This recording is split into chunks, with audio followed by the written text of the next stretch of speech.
Are you terrified of losing precious marks over tiny, frustrating grammar slips in your IELTS speaking test? It's a common fear, and it often happens under pressure, when your brain is trying to translate ideas and find the right words all at once. But here's the good news. It's a fear we can fix right now. If you feel your grammar is holding you back from your target score, preventing you from showing the examiner your true level, then this guide is for you. We're not just learning rules, we're building confidence. I'm going to walk you through 4 of the most common grammar gaps I see in students, the ones that can make the difference between a good score and a great one. And for each one, I'll give you clear examples and quick drills to help you internalize these skills and fix them for good. Ready? Let's begin. Rule 1 is all about fluency. Speak with chunks, not single words. This is a game changer. Instead of stringing words together one by one, like I think pollution is bad, which sounds hesitant, you should use natural phrases or chunks. Think in groups of words that naturally go together. For example, say, from my perspective, air pollution is a significant issue. See how that flows better? It sounds more natural and confident. For a topic like education, instead of school should teach skills, try chunking it. It's essential for schools to teach practical skills. For technology, rather than the internet changed everything, a better chunk would be, the internet has fundamentally changed the way we communicate. To connect these chunks, use linking words. These are the secret to creating sophisticated, complex sentences. Words like however, moreover, and as a result, act like bridges between your ideas. For instance, to show contrast, you can use however or in contrast. To add a point, use moreover or furthermore.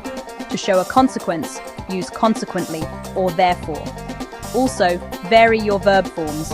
Instead of always using the base verb, try using ing forms, known as gerunds, or to infinitives. For instance, instead of I like to read books, you could say reading books is one of my favorite pastimes.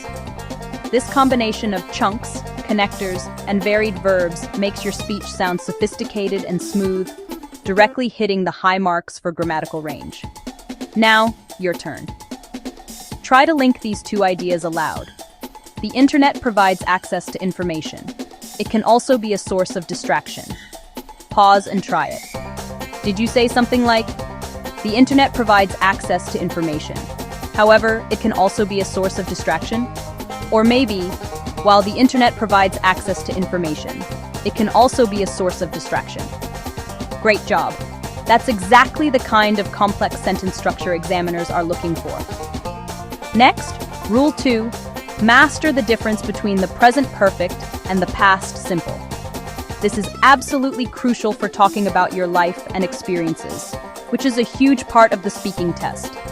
Use the present perfect for life experiences that happened at an unspecified time in the past. The key is that there's a connection to the present.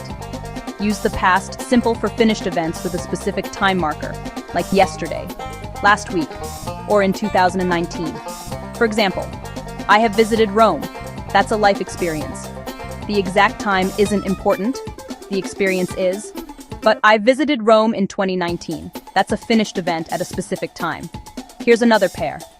She has worked as a nurse implies this is part of her life experience, relevant to now. But she worked as a nurse from 2016 to 2020 pinpoints a completed period in the past. A useful tip.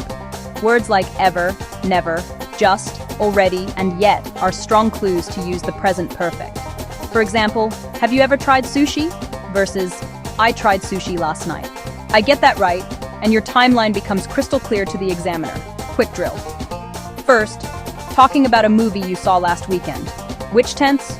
Pause and think. Past simple, because last weekend is a specific, finished time. Second, talking about a country you have been to in your life. Which tense? Pause. Present perfect, because it's an experience at an unspecified time in your life. Excellent. Moving on to Rule 3.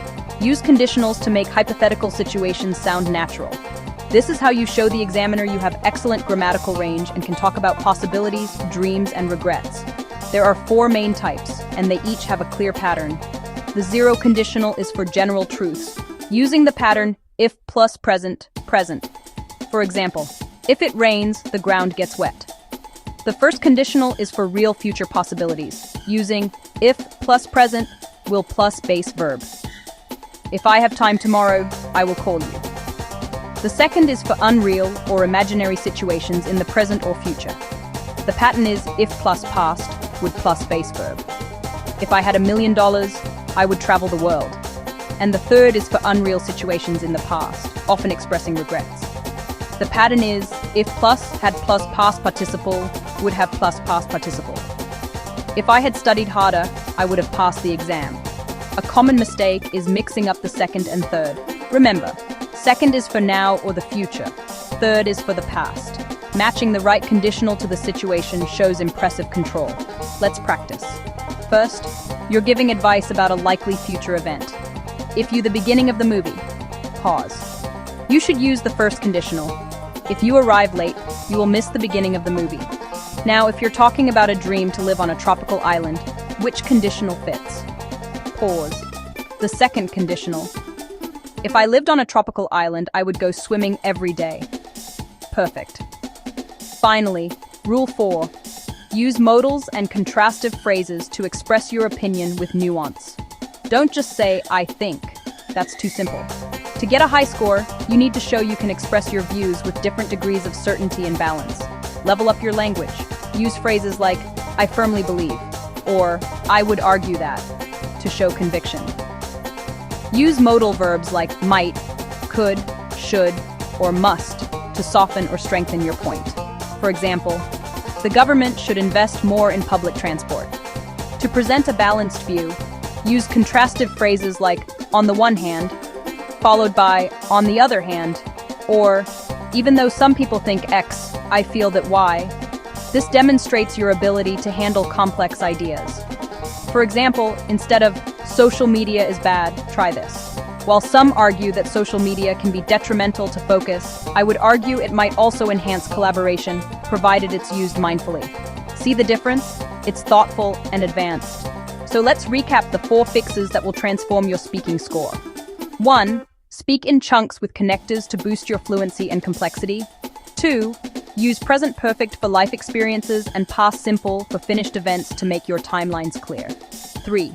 Master your conditionals to talk about hypothetical situations with precision. And 4. Use modals and contrastive phrases to express opinions with nuance and sophistication. These aren't just tricks. They are fundamental skills that demonstrate grammatical control. By focusing on these 4 areas, you are directly addressing key parts of the IELTS marking criteria. Practice these 4 rules consistently, and you'll move from shaky, uncertain answers to confident, fluent, and band-boosting responses. You're not just fixing mistakes, you're building a stronger foundation for communication. You've got this.